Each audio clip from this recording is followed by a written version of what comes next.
நம்ம Ashwin sweets and snacks export பண்றதுக்கு 7373041434 மற்றும் www.ashwinsweets.com கான்டாக்ட் பண்ணுங்க. தீபாவளி பண்டிகை நாளை கொண்டாடப்படும் நிலையில் திருவண்ணாமலை தேரடி வீதியில் பொதுமக்கள் குடும்பமாக ஷாப்பிங் செய்து வருகிறார்கள். பொருட்கள் வாங்கும் ஆர்வத்தில் சாலையிலேயே நிறுத்திவிட்டு செல்லக்கூடிய வாகனங்களால் அங்கு போக்குவரத்து நெரிசலும் ஏற்பட்டிருக்கிறது. இது குறித்த கள தகவல்களோடு நேரலையில் இணைகிறார் எம்முடைய செய்தியாளர் சசிகுமார்.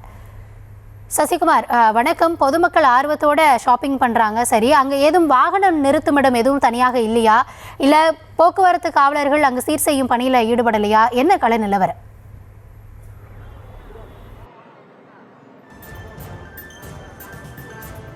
வணக்கம் கௌதமி. நாளை காலை தீபாவளி பண்டிகை கொண்டாடப்பட உள்ள நிலையில் திருவண்ணாமலையில், அதிலும் குறிப்பாக திருவண்ணாமலை என்றாலே விவசாயிகள் நிறைந்த பகுதியாக இந்த திருவண்ணாமலை இருக்கிறது. அப்படிப்பட்ட இந்த திருவண்ணாமலையில் வார சம்பளத்தில் இங்கே இருக்கக்கூடிய விவசாயிகள், கூலி தொழிலாளிகள் நேற்று இரவு சம்பளத்தை வாங்கியிருப்பார்கள்.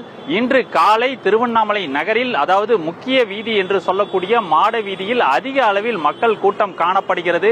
விவசாயிகள் மற்றும் கூலி தொழிலாளிகள் தங்களுடைய குடும்பத்தோடு மகிழ்ச்சியாக புத்தாடைகள் மற்றும் பட்டாசுகளையும் இனிப்புகளையும், அதிலும் குறிப்பாக பலகாரங்கள், அதிரசம், முறுக்கு உள்ளிட்ட பலகாரங்களையும் வாங்குவதற்காக திருவண்ணாமலை மாநகரில் குவியக்கூடிய அந்த காட்சிகளை நாம் பார்த்து கொண்டிருக்கிறோம். நாம் தற்போது நின்று கொண்டிருக்கக்கூடிய இந்த பகுதி தேரடி வீதியாகும்.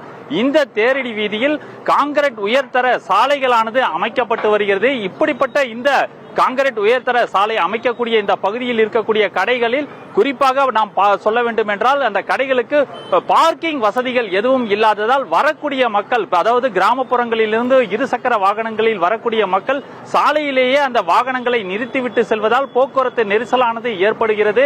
மேலும் பார்த்தோம் என்றால் போக்குவரத்து காவல்துறையினர் உடனுக்குடன் அந்த போக்குவரத்துகளை சீரமைத்தாலும் தொடர்ந்து காலை முதல் அந்த போக்குவரத்தானது ஆங்காங்கே ஏற்படக்கூடிய அந்த நிலையானது இருக்கிறது. வரும் காலங்களில் போக்குவரத்தை சீரமைக்க வேண்டும். மேலும் பார்த்தோம் என்றால் இந்த மாட வீதியில் கடை வைத்திருக்கவர்கள் பார்க்கிங் வசதி, தங்களுடைய வாடிக்கையாளர்களுக்கு பார்க்கிங் வசதியை ஏற்படுத்தி தர வேண்டும் என்பதே அனைவருடைய ஒற்றை கோரிக்கையாக இருக்கிறது. கௌதமி, கள தகவல்களுக்கு நன்றி சசிகுமார்.